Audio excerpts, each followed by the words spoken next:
you hate it now, but wait till you drive it. The Kibbe and Friends Show. What it is, bro? Presented by Holley Performance, makers of the world's best air and fuel delivery systems. Featuring Rob Kibbe. I don't know how to put this, but I'm kind of a big deal. Justin Corn Dog Cornett. New guy's in the corner puking his guts out. And show producer Bernie McPartland. This is the DJ 3000, and it has 3 distinct varieties of inane chatter. We're talking cars. Do you feel this vehicle is safe for highway travel? Yes, I do. Diving deep on the topics that matter most. Just when I think you couldn't possibly be any dumber, you go and do something like this. And totally redeem yourself. And the Dukes of Hazzard. Available on Apple Podcasts, Google Podcasts, Spotify, and wherever you get your content. Turn up the volume. This is the Kibbe and Friends Show. Kibbe and Friends Show, episode number 235. Available in Apple Podcasts, Spotify, Stitcher, Google Play, iHeartRadio, Instagram, YouTube, and Patreon. I am your host, Rob Kibbe, period. That's me. Just me. Nobody else is here. Nobody else showed up. Corndar didn't show up. Bernie sure didn't show up. That's right, kids. It's over. No, I'm kidding. Yeah, really, just Rob here. I realized over the weekend that we're off this week. And with everybody emailing in their ideas for Kibbe and Friends Phase 3, and also just emailing me saying, hey, are you guys done now that you're out of Dukes of Hazzard episodes? I was a little worried that if we didn't put out something this week that we would send the wrong message. So let me just give you the straight heads up. If you're on Patreon, you already know this. We're not done. Nothing is over until we decide it is. We're just done with our initial round of Dukes of Hazzard reviews. We have heard from you. We've heard from Holley. We know that you all would like us to just keep on going and find a way to make it work because, damn it, you love us. Despite what Bernie says, you love us. What was the, Bernie, that one? You love me. Whatever, doesn't matter. So yes, we are coming back, even though technically we never left. But things are going to change in phase 3 of what we're doing here. And that'll probably be in October when we kind of reveal the new-ish format. Don't worry, though. I'll be here. Corndog's going to be here. Bernie will still be here. If you're at MoParty, you can ask us all about it, too. So what I'm going to do this week is give you a little bonus episode. What you're going to get is something, I guess, kind of retrospective. Since on Kibbe and Friends, we're about to review the very final episode of the Dukes of Hazzard next month in September, I thought it might be fun to let you hear the very first episode of the Dukes of Hazzard that we reviewed. My first co-host for this was Mike Finnegan, famed YouTube TV star. But when we reviewed the first episode of the Dukes of Hazzard, that was before there was even a Kibbe and Finnegan show. There was no show. It was just a special edition of the Muscle Car Place podcast, and Mike was my guest. Now, we did have a plan. It was to pilot out the response of doing this. I think we did 4 over there before we actually created our own special show. And 7 years later today, here we are. This is the result of it. So Bernie was the producer, but he wasn't a voice on the show. And Corndog was a contributor, but again, he wasn't a voice on the show. Mike did this one, I think maybe from his phone. The format is very different. This is certainly before Mike and I probably hit our personal stride together, but nonetheless, here's where it all started. Again, we'll be back next week with a regular show. Be here to tell you that we are the official media partner of the Holley MoParty 2022 Generally Jump next week, just like we always are. We will be at MoParty. Hope you have a great last week of summer. If this is your last week of summer, this is it, man. We're going to roll it. We're going to roll it out right here, right, Bern? As a great man once said. So move over a little bit, good buddy, because the snowman is coming through. Hold on your ass, Fred. Just a good old boy, never meaning no harm. Back on the show, by popular demand, is the one and only Mike Finnegan, fresh off of recording probably yet another episode of Roadkill, and this time he jumped the car. Mike, are you there? Did my mom call and ask and demand I be back on? Is that what happens? I would not know. I don't know. The only demand I could imagine. I've had a lot of people write in at like, you've been on 2 or 3 times now, right? At least 2. Yeah, I think I've done it twice. Yeah. Yeah, and people have been liking it. So our hope here is that we're going to make this as regular a thing as we possibly can. You've got a pretty full schedule, but I did follow your last filming of Roadkill, and you jumped a car, maybe more than once, but you were driving a Camaro, right? Like a 3rd-gen Camaro? Yeah, I'm a little sore from that still. Yeah, what we were doing was we were filming episode, I think it's 49 of Roadkill. We're coming up on 50, which is huge for us. But episode 49 is the mullet car shootout. Originally, it was going to be, the quintessential mullet cars, a Fox body Mustang versus a 3rd-gen Camaro. Mm-hmm. But we didn't have the heart to go really beat on a Fox body because they're getting fairly collectible. It's hard to find clean ones that aren't fairly pricey. Right. And so we got an SN95 Mustang, which nobody cares about.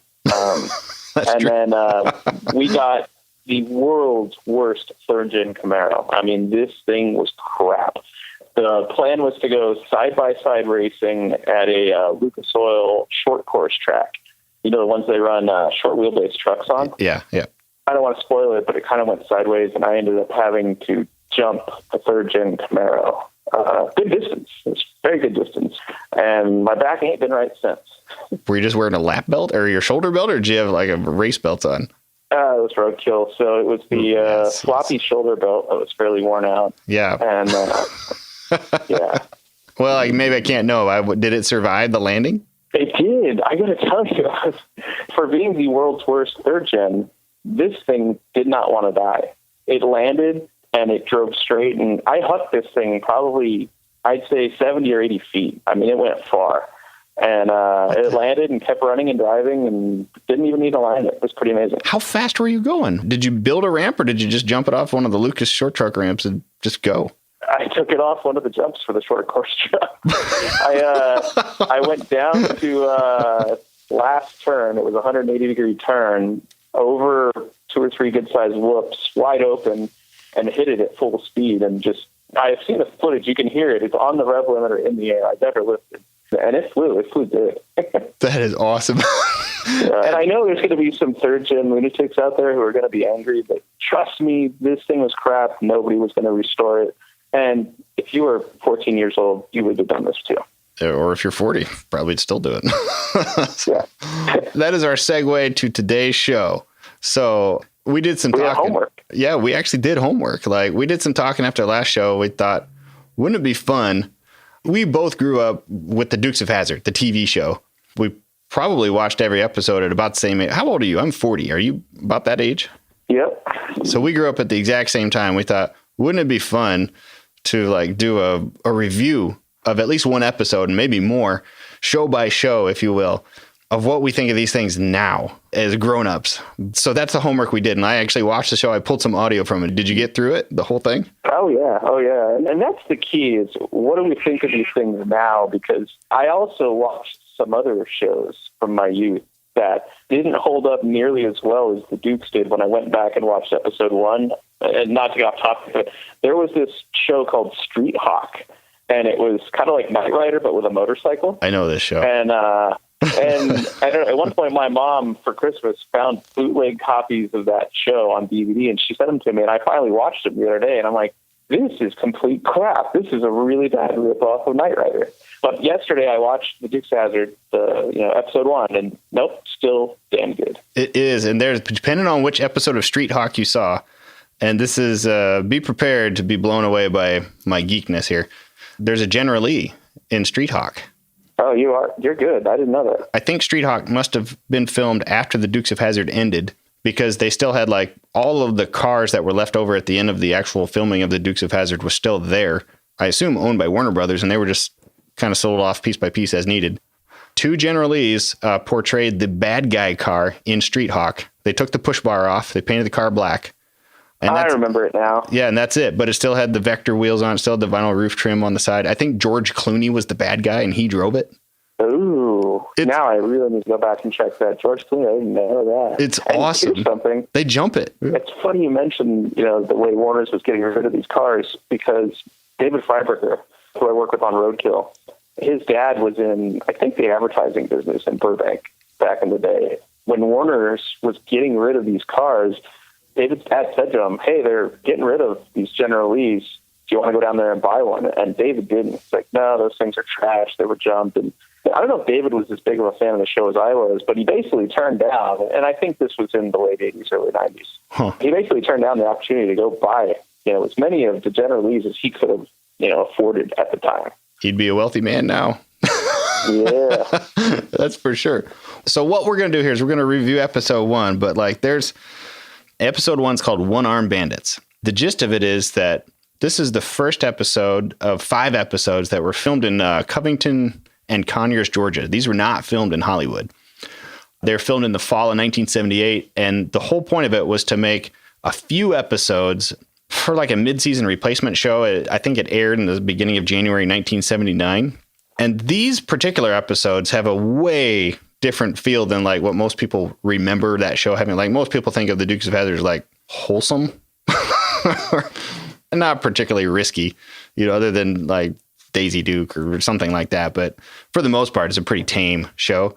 Not these episodes. These are a little different. So I pulled a bunch of little clips in here, but I'm kind of curious. Was there anything in particular you saw holy cow, I didn't remember they were doing that? Oh, no. Because I remember when we saw these first time around, we were kids, and I didn't even get some of the jokes that went on, especially in episode 1. I mean, they're talking about, hooking up with their cousins, and yep. There's a lot of what today would be considered normal, but back then would definitely not be PC. Yeah, that's for sure. Okay, so I have way too many audio clips here, but I'll just play the show opener. This is from season 1, and kind of laced throughout here. As I watch this show, you can't do this with all the shows, but there are multiple Dodge Chargers that portray the General Lee. But in this particular one, it's pretty well documented which was which. I think there were 3 Chargers, 369 Chargers that portrayed the car. I was talking to a guy last night who's a Dukes of Hazzard insider. His name is Justin Corndog Cornett. He runs a website called realgenerally.com. And he said there might have been a 68 in there as well. But for the most part, if I know in the scene where each car was, I'll tell you. Otherwise, we'll go here. So here's the show opener. And this is how it all starts.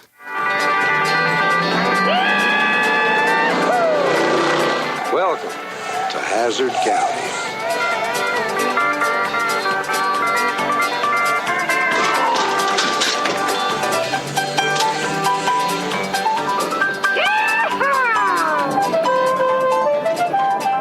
And that's pretty much it for the next 10 minutes. He says yee-hoo first. Yeah. Which I don't think later on he ever said yee-hoo again. It was always yee-haw. Yes, it is so strange because they're driving around. I kind of took some notes about things that made me laugh. They're just driving and they're bantering back and forth to each other, arguing. Oh yeah, they're busting each other's balls about the way they drive and women, and I mean the un-PC stuff in here. I'm skipping ahead, but there's a line where there's a woman from the orphanage who comes by. Oh, I've got it. About all the kids, and one of them says to the other that 2 or 3 of those kids could have been his. And yep, it's in here for sure. And I'm like, God, that's not the Dukes I remember. This is strange, but it's far more Smokey and the Bandit than anything else. And in fact, once I watched this, there's a line there about that too. Yeah, they talk about Burt Reynolds' mustache and all sorts of. Hey, here's a good side note: John Schneider, who played Bo, and who's the guy who was Cooter? What was his actual name? Ben Jones. Ben Jones. I think eventually he was a governor of Georgia or senator or something. Congressman or something. But John Schneider and Ben Jones were extras in Smokey and the Bandit. Oh, that's right. And there's a line in this episode where he's criticizing his driving and, that would have never happened to Bandit. And, and the comeback was, but he's got a mustache. Yes. That's the big comeback. But he's got a mustache. It's crazy. In the show opener, here's another little tidbit I wrote down. When the show starts, the first car you see jumping is not the General Lee. It's a police car. Yeah, backwards chase. And I always wonder, does anyone know, and maybe you do, who's way more deep into this than I am, are the cars that people call real General Lees today, are those leftover camera cars? Are those wrecked cars from stunts? I mean, because the ones that got jumped, you can always see when they land. I mean, the fenders are destroyed, the control arms are bent. These things got wrecked. So how many legit Chargers from the show are driving around today. My understanding is that there were a number of General Lees that existed that like could actually be a running driving car when the show ended in the 80s, say 1985, 1986. And Warner Brothers hung on to them. They didn't really sell any other than to other studios that needed like camera cars. So they sold or gave a couple over to Street Hawk. I think they gave 3 or 4 to another movie production like that starred Ken Wall. And I think 3 or 4 General Lees were in that one. But by the early 90s, Wayne, I think his name is Wayne Wooten, the guy that ran the General Lee or the Dodge Charger registry, had a good relationship with Warner Brothers. And he found out through them that they had all the General Lees left. And they arranged a way for people from his club or organization to acquire the cars. And I think there were 19 cars and Warner Brothers sold 17 and they kept 2. And one of those 2 actually is alive today. It's in the museum. It was even in the Dukes of Hazzard movie, but I think 17 actual TV cars made it into private hands. That's my understanding. The jumped cars and junk cars, they were tossed. I think they were crushed even. That's pretty cool. There's so many out there. I mean, personally, I want one, but I don't want an actual car. I want one that, I wouldn't have a problem sliding across the hood on and just driving around and yelling out, yeehaw. I want my own General Lee, but it doesn't have to be real. I would want one that was like a real drift car or something like that. Okay, so and apparently there's a lot of people that feel the same way because there's Dukes Fest, which is that gathering out there at Ben Jones' place, and there's a lot of clones out there. There are a ton. Some of the forums that I've read before, and like I don't even post in there. I'm just a stalker. But some of them that I've read, I mean, they get down to the nth level of detail, where trim was and where trim wasn't, and what car was used where. But they do that even with the replicas. It's pretty sweet. I must admit, I was kind of geeking out about doing this show today. I had fun prepping for it. Okay, what's the next clip here? Oh, the last thing I was going to kind of... The accents, the Southern accents in here. It's like Princess Leia a little bit. Like the accents are pretty thick. They came and going. Yeah, and then they disappear as time goes by. But here's the next clip. This is when you get introduced to Roscoe P. Coltrane, and he's like more badass than I remember. Sheriff Roscoe Coltrane. After 30 years as a fairly honest lawman, most of Roscoe's pension got defeated in the last bond election. Now, this left Roscoe to face retirement on a bad case of hemorrhoids, and about 2 years left in office to grab all he could. So overnight, Roscoe became the best lawman that money could buy. And he's like a crook. Yeah, now imagine that. We're talking hemorrhoids. And I think later on or further along in that audio, they literally claim he had a mobile prostitution ring, and you're talking hemorrhoids, prostitution. And I noticed they don't call him Roscoe P. Coltrane. That comes later. Yeah, you're right. Yeah, like the P isn't there. Nobody calls him that. And he doesn't even call himself that yet. And so I don't think he fully developed the character yet. He has a pretty good accent, but his stays pretty consistent. I mean, he pretty much sounds like himself. He's less clownish in here. Like, he's still kind of cool. Like, he shoots stuff. Dangerous. I think in not this episode, but in a few episodes, like, at some point, he literally shoots a bad guy and injures him. Which is crazy. Yeah, it is. Okay, so that's Roscoe. And really, a lot of these clips are of Waylon. By the way, I didn't mention that. So Waylon Jennings is the voice you hear, the country singer. He's what's called the balladeer in this show, and he's like the narrator, if you will. Right. The whole point of that, from what I understand, is that they could throw together some scripts that weren't like thought out or really all that good. And they just have a chunk in there that says balladeer solves this problem. So like if they're hanging off a cliff and then they go to commercial, when they come back, he'll just explain that they were beamed by aliens to the other side of the bridge or something like that. And everything's fine now. And it'll just move on. Yeah. It's like that. Think about it. It's a really ingenious device because it saves time and it saves money. And this was a real low budget show in the beginning. It sure was. Here's clip number, I think this is number 3. This is the introduction of Uncle Jesse. Jesse Duke is a clan patriarch. Now, you're going to love old Jesse. He's quite a study. Jesse's a retired moonshiner, and he's very religious. Although he's well-read, he's rough as a mouthful of bark when he's riled. Bo and Luke always have breakfast with Jesse, except on Saturdays, when they eat at the garage, on donuts and beer. Yep, That's another interesting one. They drink in the mornings. Donuts and beer. Actually, that's not too bad. When I go tailgating for like morning football games, that's basically what we do too. This next clip here, this is the one I think you were talking about before. The character that they're talking to is, shockingly enough, a pretty girl. And she has come back to help save the orphanage of Hazzard County by doing like raising money for it because she herself was an orphan that was raised there.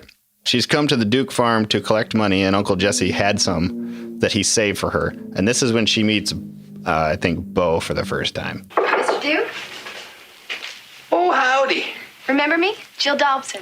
The orphanage fund? Sure. And I got some money ready for you. Oh, thank you so much. Excuse me. I really appreciate everything that you've done. I'll just get it. Okay, thank you. Jill Dodson? Your little Jilly Ray Dodson? Well, it's just Jill now. Well, I haven't seen you since you run off to college. It's been a while. Hey, Luke. Ain't it wonderful what hormones can do? Well, what are you doing now? Well, since I got back, I've been working on the orphanage project. The health department's going to close it down if it's not completely renovated. Well, what about the county funds? Unfortunately, it's not eligible for county funds. It was privately endowed years ago, and the money just seems to have run out now. So you're going to save the old place all by yourself, huh? Well, I was raised there. Well, me and Luke be glad to help out. Now, wouldn't we, Luke? Nope. Well, what do you mean, nope? It's your civic duty. Well, at least two of them kids at that orphanage could be yours. Bo's always bragging on me. Ain't it wonderful what hormones can do? That's crazy. I can't believe they said that. It's odd. And like Luke's a jerk. It's not cool. He's a scoundrel. Definitely. Yeah. When did the tone of the show change? I remember the first podcast you and I taped together. You know, we were talking about the uproar about the Confederate flag, and I remember commenting, and it was because of my nostalgic memory of the show, how wholesome it was, and you know how much kids can learn from the Dukes. And now that I'm watching episode 1, I'm like, man, I don't want my kids watching this. Assuming we do more of these, I hope we do. Like, we'll probably find out together. But it must have not been for a while. I think I remember an episode of Luke. This is coming up pretty soon. Like, he has a girlfriend, but she wants him to commit to her. And he says, well, I can't do that, but that's okay because men don't need to do that. Women do. And she goes, I don't think so. And he goes, okay, I'll commit. Then he like tries to kiss her and he goes, nah, I can't. I just can't have the one. You know what's funny is if you watch the DVD commentary for episode 1, Catherine Bach, who plays Daisy Duke, you can almost see her blushing as she's speaking because she doesn't remember saying the line, what's the line? It's about basically hooking up with cousins in her family. That's a good intro. I'm pretty sure this is it. Let me play this one. I'm almost positive this is it. This is the intro to Daisy. Daisy Duke is Bo and Luke's cousin.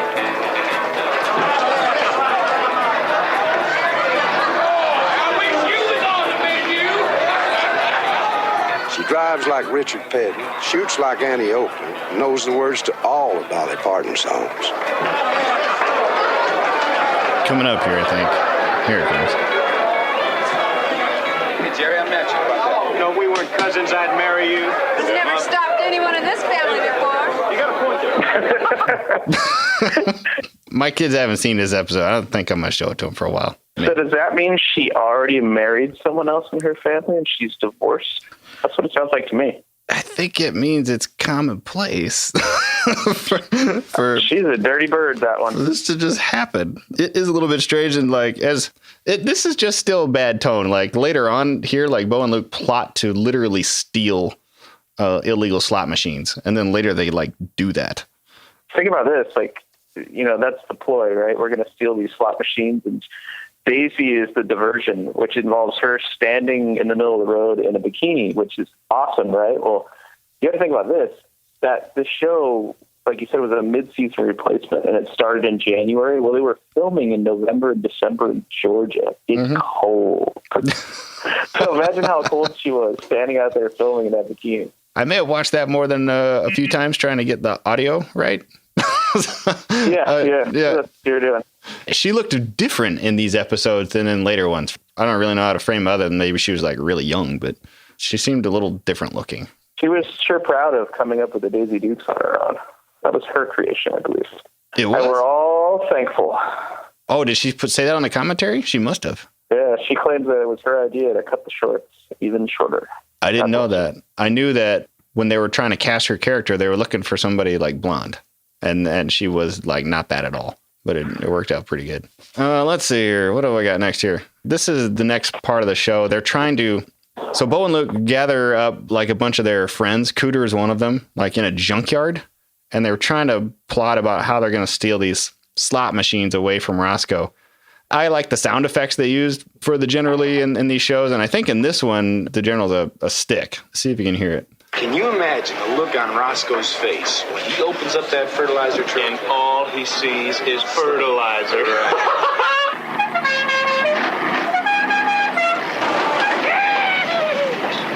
Hey, Bo! What's hey, Luke? How you doing? Hey. Hello, Cooter. Nah, that wasn't that good a clip. You hear it like revving up to match the next gear down. Well, and the thing I like best about that scene is we get to see the Starsky and Hutch car there. That's right. That's Cooter's car for some reason. Yeah. The other cars are pretty cool. I think. Who's the guy that got the 69 Camaro?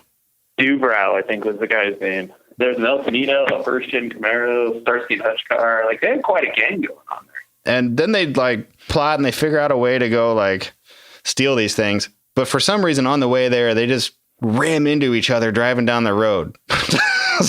It makes them laugh. It's really pretty awesome. It's bumper cars. It sounds like they're, filming an episode of Roadkill. It is a very Roadkill thing they were doing. But I'm kind of curious how much that show influenced what you do on Roadkill. Do you think there's a crossover in there somewhere? Oh, there may be some vague influence there. I can't confirm it. You did jump a Camaro, right? Yeah, but it wasn't a Charger, so it's different. See? That's true. That's true. No tie-in at all. Okay. Yeah. Let's see. Let me go to this one. So this is, I think it's my clip number 9. This is when you figure out that Bo and Luke are on probation for some specific reason. The Duke family had been in the whiskey business 50 years before the Declaration of Independence. They fought everybody from the British to the Confederacy to the U.S. government to stay in it.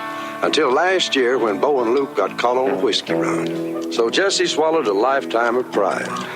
Signed a treaty with the U.S. government to stop making whiskey. If Bo and Luke could get probation. That's the deal. Apparently up until like months prior to this episode, they were running illegal moonshine. So there's their rationale for never having a pistol. They've got bow and arrows because, that doesn't violate probation. But how does a bow and arrow with a stick of dynamite attached to it not violate their probation? Because that's their main weapon of choice later on when they try to take out a bad guy's car. That's a good question. I think we'll have to ask somebody because I don't know. I don't know how you can get around like bullet, not okay, dynamite stick, no problem. Yeah. It's the South. Don't you have dynamite in your basement there, probably? It didn't come with the house when I bought it, but maybe I just didn't look hard enough. I bet it's in there somewhere. Things are different around here. Yeah. I think you get the dynamite when you get the accent, and I don't have the accent yet. So. Do you know people that have moved to the Atlanta area that have picked one up? Yeah, it's weird, too. Like, whenever I do Hot Rod Drag Week, which happens every September, and it goes across the middle of America and through some southern states, I end up saying y'all by the end of it. Like, I cannot help it. And it hasn't happened here for whatever reason, but any minute now, I think it'll start. And then I get the dynamite, which is bonus. Yeah, well, people like dynamite. It's got a lot of purposes. Yeah. Okay, let's see here. Running through the next thing. I think this is a clip of Bo going to the orphanage. He's trying to win the heart of this lady who's trying to save the orphanage. And she thinks he's just like a woman-chasing idiot. And then like he is actually competent and has a heart. And he's just there to like do the right thing for his community. You mean well. And any other time, it might be fun. But I just don't have time for your cute country shucking and jiving right now. I do like a woman salty. You haven't been listening. Well, sure I have. You've been away to the big city, and now you come back to save the old homestead. Look, Well, while you were gone all that time, I was here fighting that same rotten system every day. Look. Now, I live here. I choose this life. Not because I don't know no better, but because I believe it is better. And I'm going to fight anything or anybody that pollutes the well where I drink. like Shakespeare. He's running through there at that point. So eloquent while he's shucking and driving. Shucking and polluting the well where he drinks. Maybe that's a Southern charm thing. I don't know. But it's cute, I guess. Very noble guy. It seems to work on her. Let's see here. What do I got next here? Okay, so this is from the opening scene. You know where Roscoe gets kicked to the ground and he's like laying on his butt and he gets back up with a gun? Yeah, this episode's good because I remember when I was a kid, I never saw the first one. And so all the scenes that you see in the opening montage of every episode, I never realized they were all from the very first episode. Almost every single one, yeah. This is my shortest clip ever. This is when you hear Roscoe, like, after he got kicked to the ground. Damn! That's it. Just says, damn. He probably never uttered damn again in his career on the show. I would assume so. Like, he chases Daisy around the parking lot in a pickup truck, like a C10, like a 67 C10 with a flatbed on it. Piano's on the back. Piano. I stopped at the scene and watched it. The truck stops just before hitting the police car that Daisy is supposedly in. If you watch it like on your DVD player, you can just pause it. You can see the cables that they used to pull the piano up over the cab of the truck and slam into the car. And the car had nobody in it. Yeah, she's not even in the car when the piano hits it. It's great. It's quite awesome. The guy who played Huey Hogg, I think his name was Jeff Altman. He was a comedian, I think. And they asked him after the fact, like, what some of his favorite job was. And he said the Dukes of Hazzard because it was the last thing that was ever, it was like the end of shooting TV shows like a Western, like with good guys and bad guys and like, horses and TV cameras that move like that. He said most of the people that were on the crew that did the filming were people that had experience shooting Westerns. So it just had a very, rugged feel to it or something. But the piano part cracked me up. Let me see. What else do I got? You want to hear the introduction of Enos? Oh, yeah. The town's oldest virgin. Let's hear that. That's right. Here we go. So the next morning, Luke decided to visit the shut-ins. Escorting Luke to Daisy's cell was Deputy Enos Strait. He and the boys grew up together.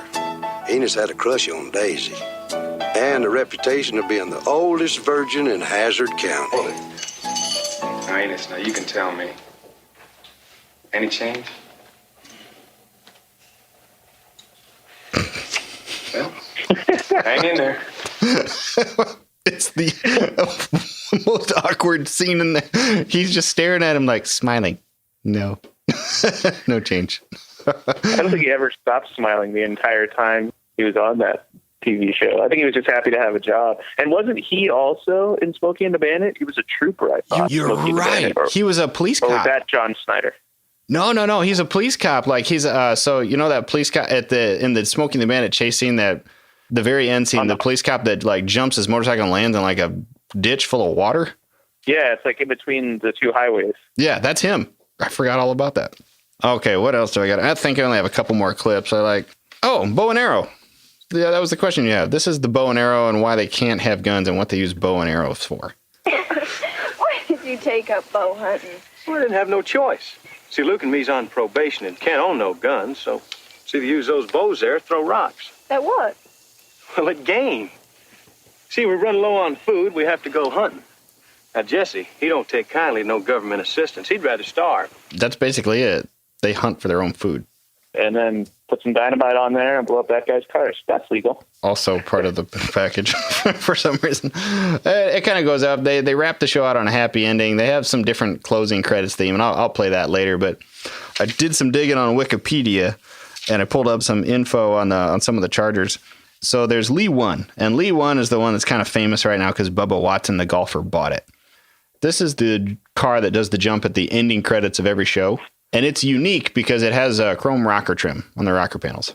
And none of the others, if they had that, they just painted over it in many cases. But in this particular one, you can see it. So they jumped the car, and then they ended up using it again in a later scene. Like Bo and Luke are walking out of a church or something like that, holding a slot machine. They put it in the trunk of the car, generally, and then they get in it. If you pause the frame, you realize it's Lee 1, and it's Lee 1 after it did the jump, and the front end of the car is smashed to bits. But they shoot it from like the back of the front wheel to the back of the car, and you just see the rear end of the car is kind of beat up a little bit, but the front end of the car is just totally horked up. It's just dead. That was some kind of neat trivia. The Lee 2 is in there somewhere. It's not an RT car, but Lee 3 is an RT car. It's an RT SE Charger, and it was the promo car that they used for their promotional photos of the TV show that were shot in California.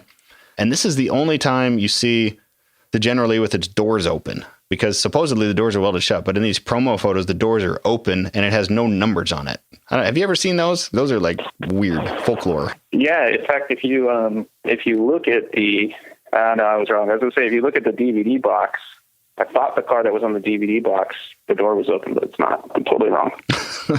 I think I know what you're talking about, though, and those are the right set of photos. It's kind of interesting. So some unique things about this car. There's Lee 1, Lee 2, Lee 3, and there's been a big debate about whether Lee 1 was really like the first General Lee ever made, or the car that set the template. And I don't know if we'll ever really know, but they were just labeled in that order. And they have vinyl top trim. And that's the trim that runs at the bottom of the sail panel, like the C-pillars. It's that chrome trim that runs down there. And that's usually not on just a normal non-vinyl top car, but on those cars, it's there. I'm assuming whatever the first car was that they made a General Lee out of had a vinyl top on it. Did you ever pick up on that? Or did you ever see that or think that was weird? I had to look it up as to what it was. I think I noticed it. It never really registered with me hey.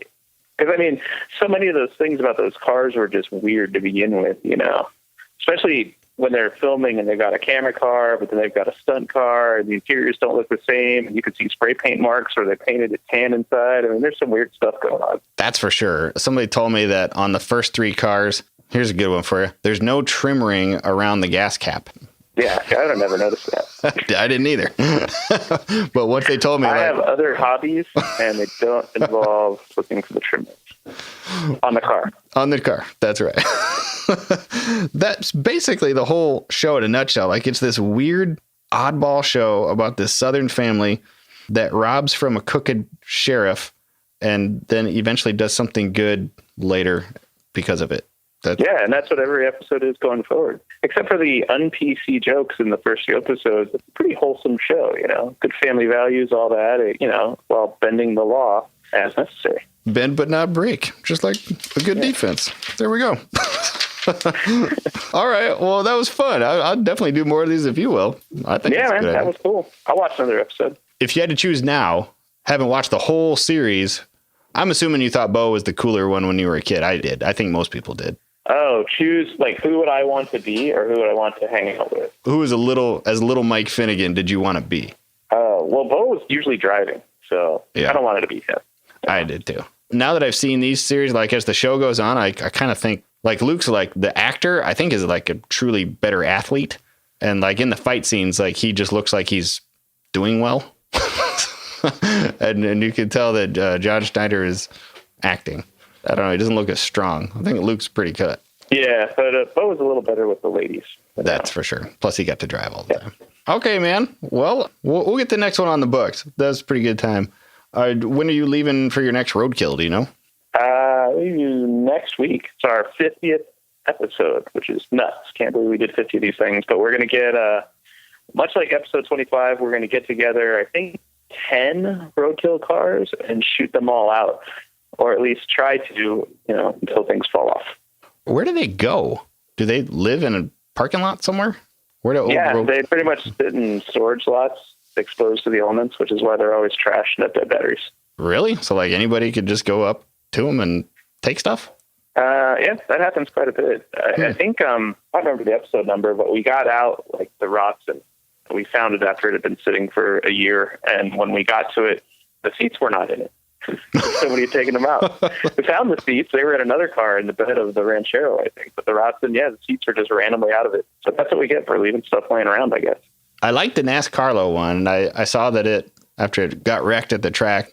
Did you leave it there for a little while and some things were stolen out of it before you got to retrieve it? Oh man, it sucked.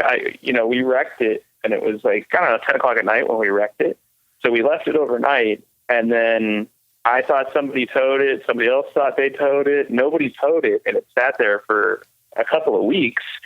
and a rainstorm came, and while we were gone, somebody stole the steering wheel and the air cleaner off of it. So it rained. I don't know how many gallons went down the throat of that carburetor into that engine. So this is why we can't have nice things.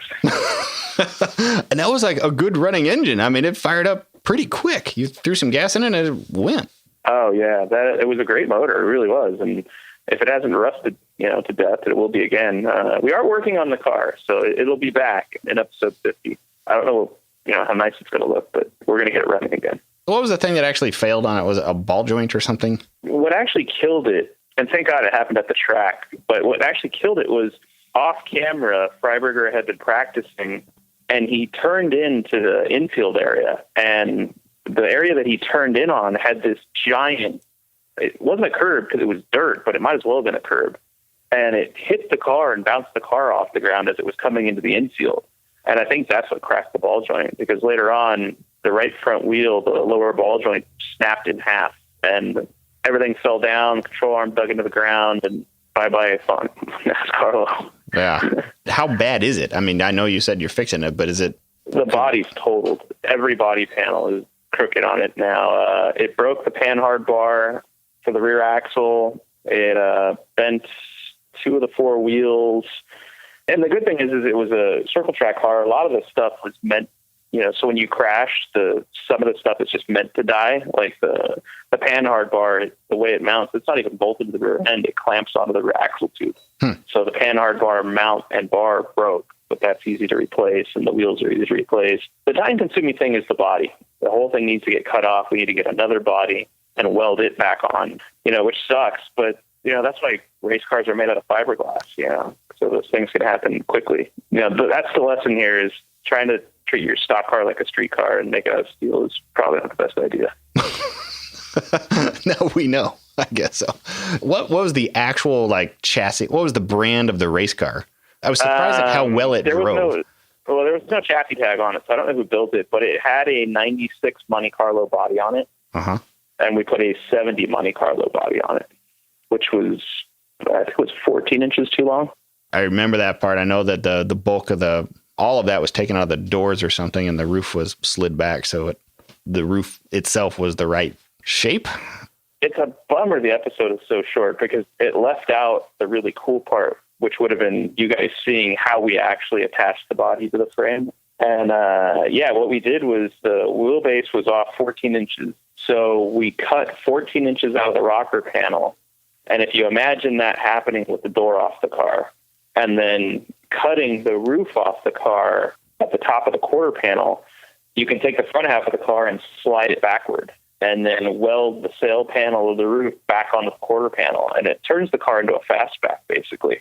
And then you weld the rocker panel back together. But now what happens is the window opening is the same. The door opening is 14 inches shorter. Mm-hmm. So we cut the doors apart and welded the doors back in, with 14 inches out of them. That keeps it from looking totally weird, and means you get to play Dukes of Hazzard and crawl through the window, get in and out of it.